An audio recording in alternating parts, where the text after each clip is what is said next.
Muy buenas tardes, mi nombre es Emi Solano y junto con mis compañeros David, Juan y Doménica presentaremos un análisis sobre la reparación integral y sus diferencias que forman la aplicación dentro del sistema jurídico ecuatoriano. La reparación integral constituye uno de los principales más importantes que es la Constitución del Ecuador, ya que busca restablecer y en la mayor posibilidad los derechos de las personas que han sido vulnerados. Su finalidad no es únicamente entregar una indemnización económica, sino que también procura que las personas que han sido vulneradas tengan una mejor calidad de vida y no sean tan afectadas.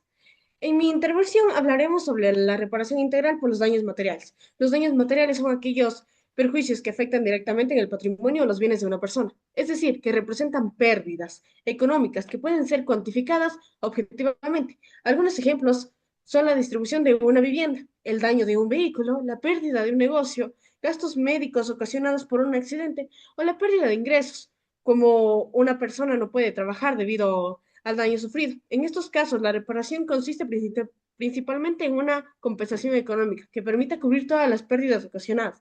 Sin embargo, la indemnización debe calcularse considerando el daño real y comprobable, evitando tanto el enriquecimiento bueno, que no sea justificado y como una compensación insuficiente tampoco. Debe ser de igual parte para que sea beneficiario para ambas.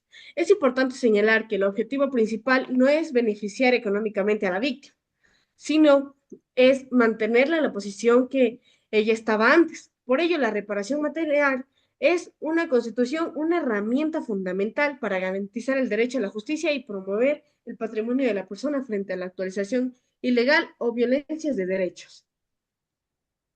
Continuamos con la parte de la reparación integral por los daños inmateriales, en donde explicaré la reparación integral por estos daños, a diferencia de los daños materiales.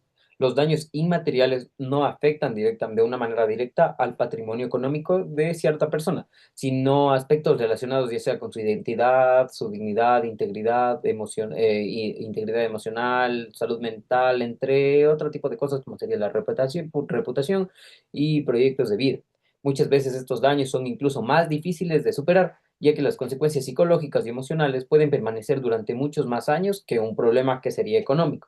Por ejemplo, una persona que ha sido víctima de discriminación o violencia o tortura o algo, otro tipo de cosas como detención arbitraria, puede llegar a sufrir ansiedad, depresión, discriminación, entre otro tipo de cosas que afectan a esta persona, podemos decir, en donde familiares que no pueden medirse únicamente por dinero.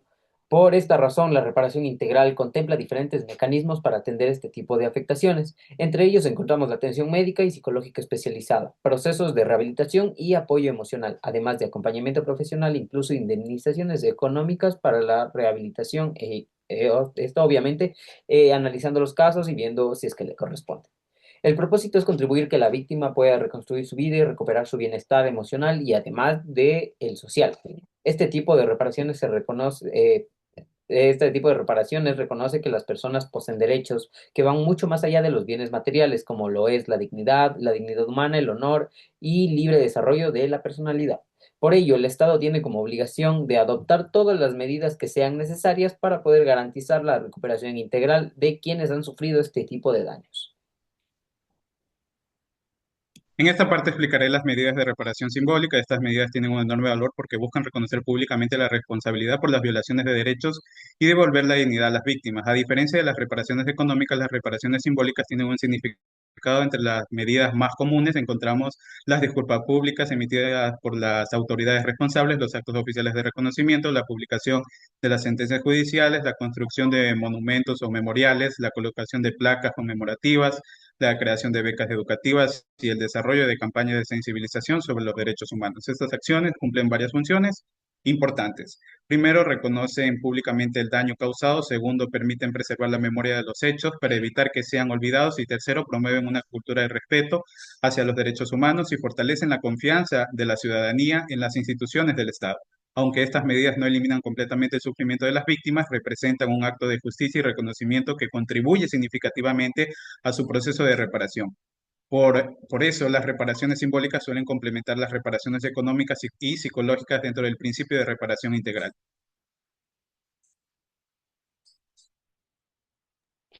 Vamos ahora a hablar sobre la reparación integral en caso de las violaciones de los derechos humanos. Finalmente, hablaré sobre la reparación integral de estos casos cuando se produce una violación de derechos fundamentales como de desapariciones forzosas, tortura o ejecuciones extrajudiciales, discriminando o detenciones arbitrarias. La reparación de esta debe ser mucho más amplia que una simple indemnización económica. De acuerdo con los estándares nacionales e internacionales, la reparación integral comprende a varias medidas donde la restitución de los derechos y la rehabilitación física y psicológica, las indemnizaciones y las medidas de satisfacción y las garantías de no repetición. Las garantías de no repetición son especialmente importantes ya que obligan al Estado a modificar leyes y capacitar a los funcionarios públicos. De esta manera, fortalece la manera en la que estas instituciones adoptan las políticas públicas que eviten que estos hechos vuelvan a ocurrir. La reparación no solo beneficia a la víctima, sino también a toda una sociedad, ya que como humanos, esto podemos afirmar que la reparación integral presenta uno de los mecanismos más importantes que garantiza la justicia constitucional y su finalidad es reconocer que el daño sufrido por las víctimas, restituir sus derechos, reparar las consecuencias materiales e inmateriales y asegurar que las situaciones similares no se vuelvan a repetir. Muchas gracias por su atención. Esperamos que esta exposición haya permitido comprender la importancia de la reparación integral como un instrumento fundamental para la protección de los derechos humanos y el fortalecimiento de la justicia del Ecuador.